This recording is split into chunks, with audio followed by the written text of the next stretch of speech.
நீரின்றி இல்லை உயிர்கள். எல்லா உயிர்களுக்கும் தண்ணீர் தேவை.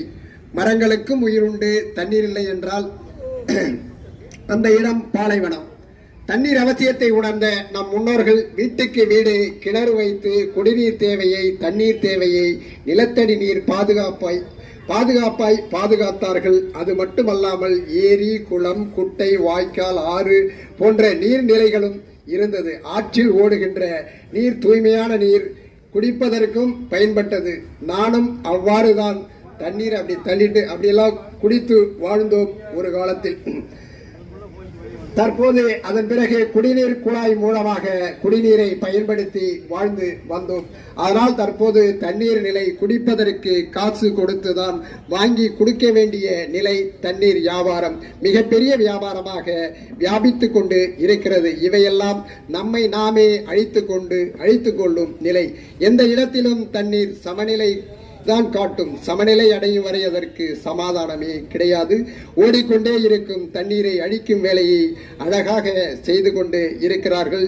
ஏரி குளங்களில் கழிவுநீர் கலப்பதும், நீத்தார் நினைவு நாளில் ஏரி குளங்களில் குப்பைகளை கொட்டுவதும் வழக்கமான ஒன்றாக வாழ்க்கை ஆகிவிட்டது.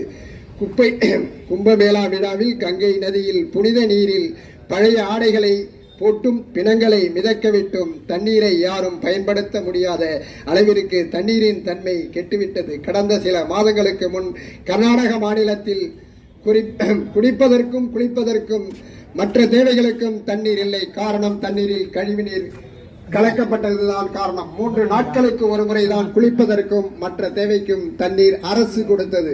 நாம் அந்த அரசிடம் தண்ணீர் கேட்டுக்கொண்டிருக்கிறோம். இப்படியாக என்பது அனைவரும் அறிந்த ஒன்று. மேலும் மழை காலங்களில் பெய்யும் நீரை தேக்கி வைக்காமல் கடலில் கலக்கிறது. இதனால் கடல் நீர் மட்டம் உயர்ந்து கொண்டே வருகிறது என சுற்றுச்சூழல் ஆய்வாளர்கள் அரசுக்கு அச்சுறுத்தி கொண்டிருக்கிறார்கள். கடல் நீரால் ஆபத்து வரலாம் என்றும் மக்களும் அச்சப்பட்டுக் கொண்டு இருக்கிறார்கள். மழைநீர் சேகரிக்கும் இடமெல்லாம் தொழிற்சாலைகளும் நகரமாகவும் மாறிவிட்டதால் தண்ணீரை சேமிக்க முடியாமல் கடலில் மழைநீர் அதே கடல் நீரை குடிநீராக மாற்றும் திட்டம் என விந்தையான உலகம், வியாபார சந்தையான உலகம்.